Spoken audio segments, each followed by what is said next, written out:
Our grandson is coming home, so let's have steak again today. Rhino, hurry up and order the catering. At my in-laws' house, we order steak through catering once a month as a treat. Alright, shall we eat? What about mine? How many times has this happened now? Every time they don't prepare a steak for me. My mother-in-law just lets me place the order, and once I've fulfilled that role, there is no steak for me. My mother-in-law is very assertive, and I just can't stand up to her. I guess I'll just have to put up with it again. Just when I was about to give up, Grandma's really mean, isn't she? What? My name is Raina. I'm a 38-year-old housewife. Having no particular talents, I used a matchmaking service and met my current husband, Craig. I wanted to get married but was struggling to find a good match, so the matchmaking service was my last hope. I was almost resigned to giving up, but then I met a man who shared my love of movies. That man is now my husband. We hit it off on a movie date, had a smooth courtship, and got married. My husband, being 2 years older, was kind, but that kindness disappeared when our son was born. Our marriage had grown cold when two changes occurred. The first was our son's IQ, which suddenly soared as he grew. By third grade, he could handle subjects at an 8th grade level. Moreover, our son, who loved reading, was able to speak 5 languages by 5th grade. However, his intelligence led to bullying and he stopped attending school. Thanks to an opportunity to study abroad suggested by his teacher, he's now studying at Cambridge University in England. The second change was moving into my in-laws' house when our son went abroad. My husband's work location changed, so we moved into his parents' house, which was closer. Having become a housewife after marriage, I had no choice but to follow my husband. Little did I know this would be the beginning of a difficult life. My mother-in-law was the only one living at the in-laws' house when we moved in. My father-in-law is in the hospital due to illness. I am not feeling very well, so I need you, young one, to work hard for me. That's what I was told on my first day living in my husband's family home. But my mother-in-law doesn't seem sick at all. She even seems more energetic than me. How old are you, mother-in-law? 64 this year. My husband answers my question with a hint of annoyance. Really? But she doesn't look sick at all. In this house, whatever Mom says is the law. Don't you dare question her or you'll be in trouble. Upon hearing those words from my husband, I suddenly felt incredibly alone. I could clearly sense my mother-in-law's hostility towards me, but I never thought my husband would abandon me like this, even though our marriage had gone cold. Come on, Rhino, get to work. You'll be staying here, so first clean the floors with this mop. With that, I was handed an old mop and bucket. Looking around, I noticed dust accumulated everywhere. It was clear the cleaning hadn't been thorough. Can I start using the vacuum cleaner? I thought to tackle the dust first. Don't rely on modern tools. Just do it all with the mop. Despite having a vacuum cleaner in the house, my mother-in-law refused to let me use it. I gave in and obediently replied, "Understood." Could you do that part while I do this one? I thought we would clean together, so I asked my husband, but my mother-in-law interrupted with a contemptuous look.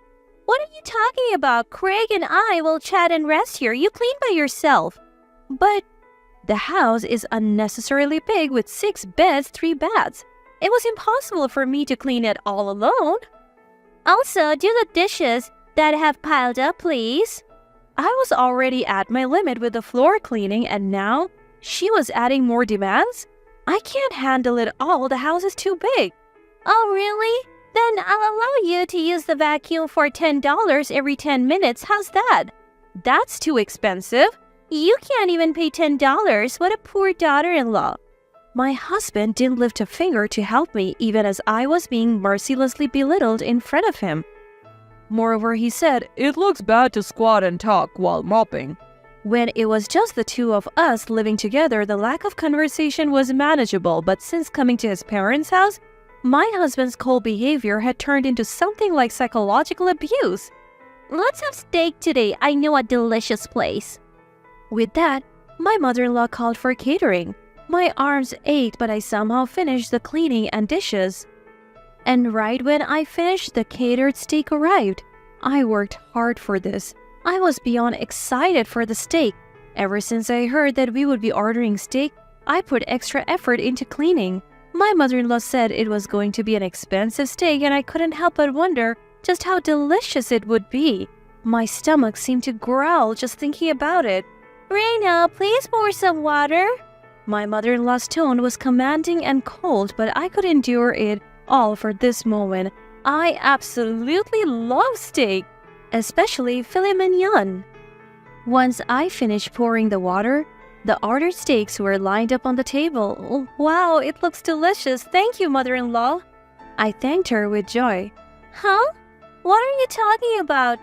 There's no way there's any for you. My mother-in-law responded with a puzzled face. What? What do you mean there is none?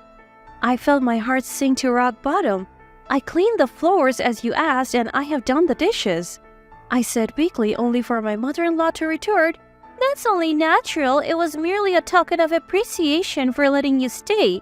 Think of it as paying a fee through your actions. Did you think you could live here for free? I had moved into my in-laws' house due to my husband's work, and it was already nothing short of hell. Yet I didn't have the money to live on my own. Since getting married, I only received $200 a month for allowance. After buying clothes, cosmetics, and necessities, I cannot save.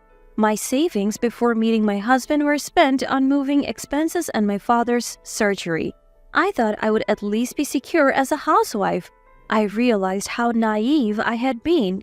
So what about my dinner?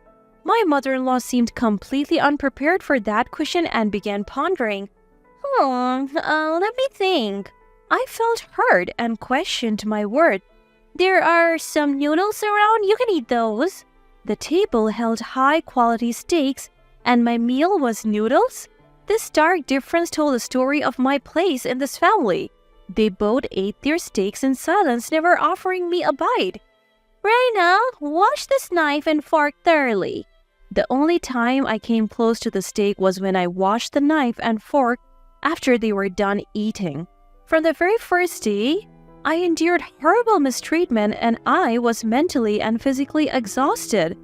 One day, during this never-ending cycle, a call came from our son who was studying abroad. Mom, long time no see. Hey, you were good at handcrafts, right? What's this all of a sudden? I wouldn't say I'm good at it, but I do embroidery as a hobby.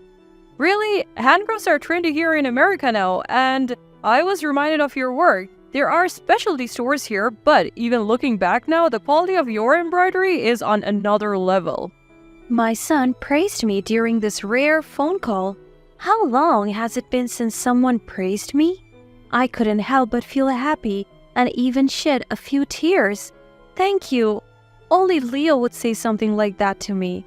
My emotions must have transmitted to my son because he said, Mom, is something wrong? Your voice is trembling. What? My son is learning psychology in school, it seems. He said he has perfectly memorized all human unconscious actions that tie to mental states. Already a high IQ son, he's been further honed by receiving quality education. Now, they say his IQ is even measured at 200. Even as his mother, I can't believe he's the same person. Thanks to that, he has completely seen through my heart. Did something happen with Dad? I remained silent for a moment, then gathered my courage to tell my son about the situation at my in-laws' house. I felt shameful as a parent, but I was grateful to have someone nearby to talk to. So, it's tough every day. When I finished my story, he said, I'll come home once. It's summer vacation and I have saved up some money from my part-time job. I insisted that everything was fine, but he wouldn't listen, and my son is coming home soon. Time flew during our long overdue phone call, and an hour had passed. Feeling rejuvenated, I thanked my son and hung up. When the call ended, my mother-in-law approached me with a glare. That's quite a luxurious long phone call. The energy I gained from my son slowly depleted as I dealt with my mother-in-law. I'm sorry. More importantly, we're having a block party at our house tomorrow. Take care of the shopping. With that, my mother-in-law handed me a long list of items and left. At the end of the note it said, Make a reservation for steak catering. Then came the day of the block party. People started to gather afternoon, and before I knew it, there were 10. Everyone calls my mother-in-law the president. Come on, Rhino. What are you doing? Serve juice to everyone, she ordered. Mother-in-law who used me no matter who was around. Lauren, don't overwork the girl. It's pitiful. You should treat your daughter-in-law more kindly. Some did stand up for me against my mother-in-law's harassment, but my mother-in-law wasn't pleased and threatened. If you keep talking like that, you're no longer members of the block party. No more high-end steak after this. Is that what you want? Upon her threat, they said, That's too much. We love this community. I'm sorry, Rhina is my name? Yes, Rhina. We can't go against the president, they said. And the support they offered was quickly withdrawn by my mother-in-law. It seems she doesn't just control this house, but the whole area. There is no way I, a mere housewife, can win against this woman. The steak I had ordered arrived, and my mother-in-law began happily arranging it on the table. Since she had chosen the steak, it was surprisingly luxurious. The side dishes were a parade of high-end ingredients like caviar and truffles. But even here, my mother-in-law lectured me. You think you can eat such good steak as a wife? You're 100 years too early. You won't have any this time either. My mother-in-law bullied me openly in front of everyone. The pitiful glances from those around us pierced me. No one could oppose my mother-in-law. I glanced at my husband, who was quietly eating his steak alone. But surely a little bit is fine, isn't it? I was envious of not being able to eat the steak and slightly resisted my mother-in-law. Of course it's not okay, but I'm not a demon. I bought beef noodles for you this time, so I'll give them to you, she said, handing me a serving of noodles. Upgraded from ordinary noodles to beef noodles? But what I wanted to eat was steak. I finally lost my patience and raised my voice. Mother-in-law, this is too much. I prepared everything for today's block party, and yet you treat me like this? So is this true? You prepared all this by yourself, Rhina? Lauren, couldn't you be a little kinder? With my words, everyone's eyes turned to my mother-in-law. You all better not get carried away, or you'll be treated the same as this useless son's wife. My mother-in-law countered with determination. Everyone lost to my mother-in-law's intimidation, and no one said anything back. Rhina, you remember what I told you before. You must obey mother in this house. But then? My husband suddenly raised his voice. I was surprised by that voice, and my body flinched. Obey mother's instructions quietly. The atmosphere became silent at my husband's words, and the people who had been supporting me eventually said, Yes, Lauren is right. Filling the room with voices defending my mother-in-law, frustrated, I ran away from the scene and locked myself in my bedroom. I wonder how many hours had passed. It seems I had fallen asleep. When I realized the block party had dispersed, and it was night, when I looked at my mobile phone, there was an email from my son. Mom, I'm heading your way tomorrow. Apparently, my son was already in America staying in a hotel. I went back to sleep. The next morning, as I went to the living room, my mother-in-law was making breakfast. You really got carried away yesterday, didn't you? I'm sorry. I informed my mother-in-law, who attacked me without even a greeting about my son. Oh, Leo, if he's coming back, we'll have steak today. It seems my mother-in-law, who hadn't seen my son since he went abroad for study, was eagerly looking forward to seeing him again. She had already ordered catering from our usual steakhouse. And then the evening came and my son returned home. The dinner table was laden with steaks, even more luxurious than usual. Leo, eat as much as you like. My mother-in-law was quite pleased. As always, I was treated like a servant. Thank you, but where's Mom's portion? My kind-hearted son noticed that there was no steak for me and was worried. At that question, my mother-in-law attacked. Oh, it's fine. Rhina is always like this. More importantly, try this. It's made with beef from Nebraska. My mother-in-law looked happy to be reunited with her grandson after such a long time. But my son responded with unexpected words. I don't want it. Why didn't you prepare mom's portion? This is discrimination, isn't it? He said coolly. My mother-in-law was startled by this unexpected reaction. My husband also looked at our son surprised. What are you talking about? Grandma, I have heard everything from mom. You really look down on her, don't you? My son, who had returned home, had grown up strong and confident more than I knew. Feeling antagonized by him, my mother-in-law began to panic. Oh, what? What did you hear? I didn't do anything. Grandma, you're mean, aren't you? What? What did you say? You're always looking down on mom, right? You want to feel superior, but people like that usually lack confidence or have nothing to be proud of. That's why they attack others to feel superior. It's a mean personality. Leo, just because you're a child doesn't mean you can say anything. Then what about a grandma who can't tell right from wrong? My son's counterattacks didn't stop and my mother-in-law was increasingly cornered. That's true, isn't it? Everyone has an equal share of stake, but mom has nothing? This is clear discrimination. Normally, this would lead to a fight. I have seen it happen many times. My son was looking at my mother-in-law with cold eyes, far beyond his years. Seeing those eyes, she became a little timid and quieted down. But my son's momentum did not stop. You're panicking. Your eye movements, habits, and amount of sweat tell the story. I'm studying psychology at Cambridge University, always at the top of my class, and I assist a professor every day. I see many types of people, and Grandma, you have a typical dictator personality. Me? A dictator? My mother-in-law seemed to have taken some damage, making a face. She probably never thought the day would come when her grandson would say such things. You're sweating a lot from the agitation. Are you panicking, Grandma? Maybe no one has ever spoken to you friendly before. That's... My son was completely in control of the conversation's pace. I was simply watching the two of them. My husband was doing the same. But there's really nothing to it, is there? I wonder why everyone was so afraid. By the way, Grandma, do you have something you're good at? Good at? Well... You were snapping at Mom even though you have no talents. That's not cool. Mom has some, though. That's mean. Do you have to say that? My mother-in-law was gradually backed into a corner, losing her ability to articulate. My son showed no mercy to her. Mean? What you did, Grandma, was far meaner. Plus, Mom is skilled in embroidery. It could even sell in England. I was surprised by my son's words. It was the first time my hobby was appreciated like this. So, what's your point? Don't you get it? Mom has skills beyond others, but you, Grandma, have none. Yet, you try to belittle Mom and assert dominance? Is it because you can't accept someone being superior knowing that you can't do anything? Grandma, you are the weakest here. My mother-in-law was at a loss for words, her mouth agape. She must have been struck by the undeniable truth. She couldn't say anything in return. And you, Dad?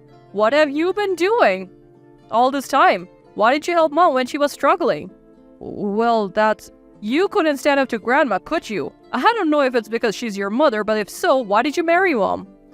My husband, too, was stumped by my son's legitimate questions and had no reply. Of everyone present, my son was the calmest and wisest.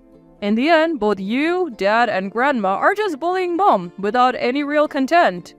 You just want to feel superior and look down on others. I don't want to be involved with such people.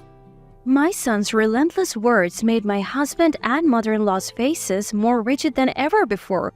Whether it was frustration at not being able to retort or something else, they tightly clenched their lips. My son's words hit home accurately and there was nothing they could do. I was simply delighted that my son had grown so wonderfully, and I couldn't help but gaze at him. Then my son said to me, "Mom, let's leave these two and move to England together." England? But we don't have the money and finding a job there will be tough. As I replied, my son, who had been serious until now, began to smile. Actually, one of my classmates has a father who's a Hollywood actor. I became friends with him, and when I showed him pictures of your embroidery, he praised them. Then his father heard about it. Really? That's wonderful. My son continued. So his father wants to buy your work and then use a spread with over 200 people now waiting to buy your pieces. What? As I expressed my surprise, My mother-in-law and husband also listened to my son's story with astonished faces. My son went on. Mom, I'm sorry for taking the liberty of arranging this, but they want you to open a store with your handmade crafts. The kid's dad will handle all the expenses, including the cost for relocation, so let's turn your hobby into a job in the UK. My son's eyes were sparkling with excitement. Indeed, for something I do as a hobby, people around me often praise my finished works. I never dreamed that this would become my job. And in England? No less, not America. I fell silent for a while, pondering. The three of them focused on me as I thought, Oh, Rhina, you're not really going, are you? You can't be serious, right? My mother-in-law and husband asked me with frantic expressions. I thought hard about it. My son was right. If I'm going to be harassed at my in-laws' house anyway, I want to make my hobby my job. Moreover, the already frosty relationship with my husband has worsened due to his cold attitude. I felt like I didn't need to be here anymore, and I made up my mind. I'll give it a try. I accepted my son's proposal. My son was overjoyed at my answer, and my mother-in-law and husband wore shocked expressions. I decided to say it plainly. That's it, I'm divorcing you. I'm tired of being with you and being oppressed by your mother. Let me be free. With that, my husband slumped and said, All right. My mother-in-law was ranting until the end, but I didn't catch any of it and don't remember. And so, the divorce was finalized without fuss and I was freed from my in-laws' house. Now, I'm busy in England preparing to open a shop. I insisted on making all the products by hand. This may be the most fulfilling time in my life. Later, I heard from my son that right after I arrived in England, my former mother-in-law stumbled at the entrance and ended up in the hospital. When she was injured, my former husband didn't know what to do, so he called an ambulance, but as she was being carried away, she ranted and raved, her complaints echoing throughout the neighborhood. This incident led to the block party members finally distancing themselves from my former mother-in-law. Since they were merely members who had quietly obeyed under intimidation, there were no real friends around her. My son apparently still keeps in touch with my former husband. It seems my former husband is doing all the housework by himself since my former mother-in-law was hospitalized, and with increased expenses, he has started working a late-night part-time job. The two who had continued to torment me have now begun to fall in love. Considering my former mother-in-law's age, full recovery may be difficult and she may need care even after discharge. It's going to be tough, but I hope the two of them will do their best to live on. I'm steadily working on products for the opening. My son is helping with the interior decoration of the shop next door. Although the idea of moving abroad was scary at first, my son is helping me wholeheartedly, which is very reassuring. My son who rescued me from a painful in-law family. Now, as a mother, I will do my best to support my son as I finish the last piece.